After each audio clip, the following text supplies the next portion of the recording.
akhirnya, kisah tentang korupsi terus terjadi di sekitar kita, terutama di dunia politik dan oknum-oknum pejabat pemerintah kita. Dan kembali belakangan ini, dunia politik dan lembaga-lembaga pemerintahan Indonesia dihiasi dengan pemberitaan mengenai kasus korupsi. Kali ini kasus Wisma Atlet yang hingga saat ini pihak Komisi Pemberantasan Korupsi atau KPK telah menetapkan 4 terdakwa korupsi proyek pembangunan Wisma Atlet di Palembang senilai 180 miliar rupiah. Mereka adalah Muhammad Nazarudin, Mindo Rosalina Manulang, Wafid Muharramdam El Idris. Satu tersangka baru korupsi Wisma Atlet adalah artis cantik yang juga wakil sekjen Partai Demokrat Angelina Sondakh. Meski hingga kini Angie sendiri belum diperiksa sebagai tersangka, apalagi dilakukan penahanan. Selain itu, kembali terjadi kasus petugas pajak yang harta kekayaannya begitu amat menakjubkan. Bahkan disebut-sebut sebagai the next Gayus Tambunan. Hingga kini kasusnya juga masih dalam penyelidikan. Dan kasus-kasus berikut ini akan semakin mengukuhkan bahwa kejujuran memang terasa kian mahal harganya, apalagi bicara pengabdian untuk negara dan sesama. Berikut, On The Spot telah merangkumnya dalam 7 kasus korupsi terbesar sepanjang masa di dunia.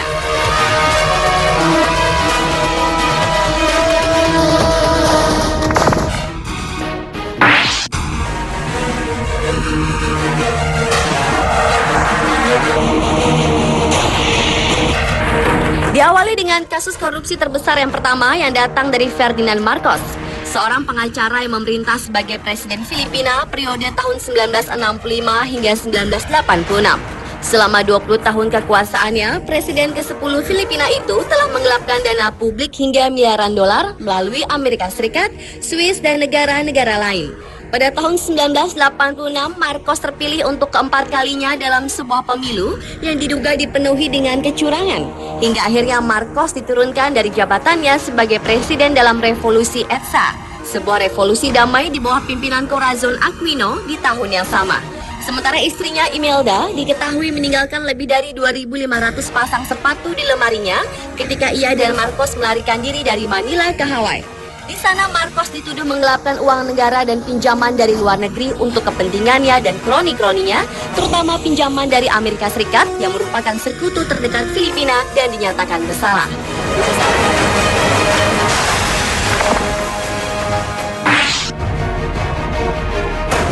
Selanjutnya adalah Slobodan Milošević. Presiden ketiga Yugoslavia dan sekaligus menjadi presiden pertama Serbia ini diperkirakan melakukan korupsi senilai 1 miliar dolar Amerika atau sekitar 9 triliun rupiah. Tuduhan korupsi tersebut membawa Slobodan Milošević ke pengadilan pada 31 Maret 2001 lalu. Tetapi berhubung kekurangan bukti, akhirnya Perdana Menteri Serbia Zoran Đinđić mengirim Milošević ke pengadilan The Hague di Belanda. Masih teringat di dalam benak yakni mengenai kejahatan pemusnahan ras di Bosnia selama kepemimpinannya. 5 tahun pengadilan dan belum sempat selesai, akhirnya Milošević menghembuskan nafas terakhir di dalam selnya pada tanggal 11 Maret tahun 2006. Jean-Claude Duvalier merupakan pelaku kasus korupsi berikutnya. Presiden Haiti ke-33 berjuluk Baby Doc ini menggantikan posisi ayahnya Francois Duvalier yang meninggal dunia pada tahun 1971, di mana Jean-Claude masih berusia 19 tahun saat itu. Pada bulan Februari tahun 1986 terjadi demo yang menyebabkan Jean-Claude lari ke Prancis lalu menyerahkan semua urusan kenegaraan kepada penasihatnya. Pada tahun 1980, Jean-Claude mengadakan pesta pernikahan dirinya yang dibiayai negara sebesar 3 juta dolar Amerika atau sekitar 27 miliar rupiah. Sementara saat itu rakyat Haiti banyak yang masih berada di bawah garis kemiskinan. Selain itu, Jean-Claude pun dituduh telah melakukan perdagangan narkoba dan penjualan organ tubuh warganya yang telah mati. Pada tanggal 16 Januari tahun lalu, Jean-Claude datang ke Haiti dengan alasan ingin membantu kemelut pemilu di Haiti. Namun, keesokan harinya ia pun ditangkap oleh polisi Haiti di hotel tempatnya menginap. Dan pada tanggal 18 Januari tahun lalu, Jean-Claude dibebaskan dengan catatan wajib hadir setiap saat bila pengadilan membutuhkannya. Diperkirakan nilai korupsi dari presiden muda ini adalah sekitar 800 juta dolar Amerika atau sekitar 7,2 triliun rupiah.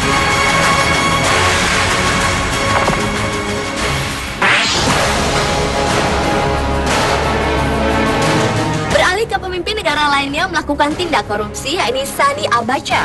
Menurut Transparansi Internasional, pemimpin militer Nigeria periode tahun 1993 hingga tahun 1998 itu telah merampok uang pemerintah senilai 5 miliar dolar Amerika atau sekitar 45 triliun rupiah, yang sama saja dengan 10% dari pendapatan tahunan Nigeria dari minyak dalam 5 tahun pemerintahannya. Menurut laporan berita di tahun 2002 lalu, keluarga Abacha setuju untuk mengembalikan 1,2 miliar dolar Amerika atau sekitar 10 triliun rupiah yang diambil dari bank sentral. Selain biaya korupsi, Abacha juga bertanggung jawab dengan pelanggaran hak asasi manusia. Meski terbukti bersalah, namun Abacha tidak menerima hukuman penjara karena ia meninggal tiba-tiba pada tahun 1998 di usianya ke-54 tahun dan dimakamkan segera tanpa otopsi apapun.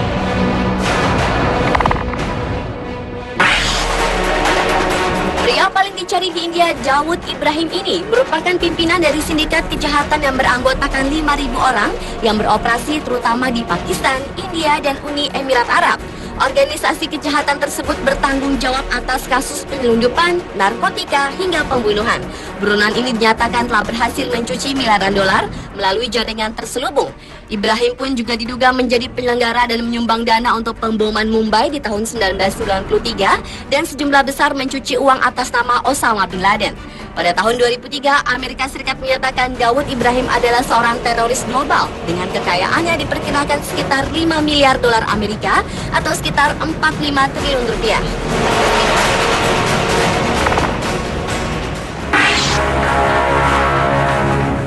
Kasus korupsi terbesar sepanjang masa di dunia selanjutnya menimpa Presiden Kongo Mobutu Sese Seko. Selama menjabat sebagai orang nomor 1 di Kongo dari tahun 1965 hingga tahun 1997, Mobutu dikenal secara teratur menyewa pesawat Concorde dari Air France untuk penggunaan pribadi, termasuk perjalanan belanja ke Paris untuk diri sendiri beserta keluarganya. Selain itu pula, menurut laporan terbaru, Mobutu banyak menjarah uang bantuan yang diterima dari Bank Dunia untuk pengembangan Kongo sekitar 12 miliar rupiah dalam 32 tahun ia berkuasa. Namun belum merasakan hidup di penjara, akhirnya Mobutu meninggal dalam pengasingan di Maroko di tahun 1997 saat usianya ke-67 tahun.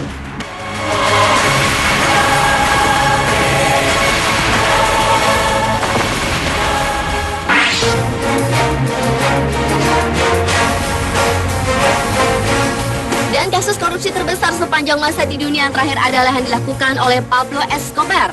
Pablo dianggap sebagai kriminal terkaya dan paling sukses dalam sejarah dunia.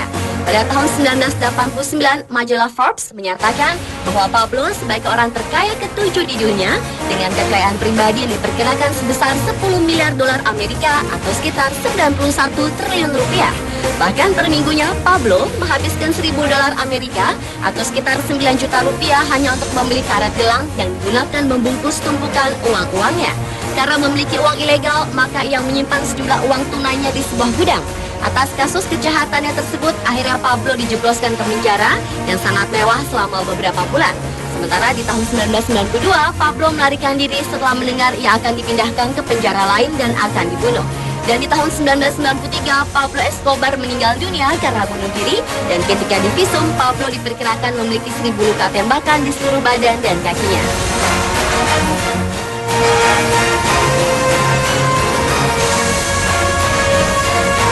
Pemirsa, itulah 7 kasus korupsi terbesar sepanjang masa di dunia versi On The Spot.